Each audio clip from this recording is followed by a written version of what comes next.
मिरज कुपवाड महापालिकेच्या आयुक्तांच्या गाडीचा अपघात, डोक्याला दुखापत, सुदैवाने आयुक्त बचावले।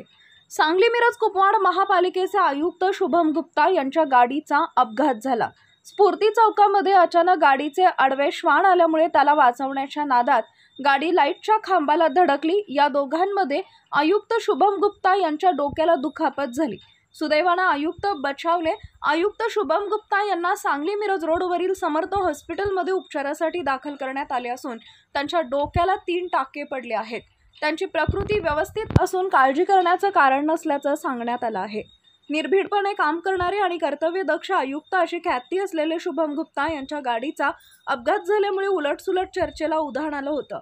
अपघात झाला का केला अशी चर्चा सुरू झाली होती, मात्र या सर्व चर्चेला पूर्णविराम मिळाला आहे। स्फूर्ती चौकामध्ये अचानक गाडीच्या आडवे कुत्रा आल्यानं त्याला वाचवण्याच्या नादात गाडी बाजूला घेताना लाईटच्या डांबाला गाडी धडकली। या अपघातात शुभम गुप्ता यांच्या डोक्याला इजा झाली। तात्काळ त्यांना सांगली मिरज रोडवरील समर्थ हॉस्पिटलमध्ये उपचारासाठी दाखल करण्यात आलं।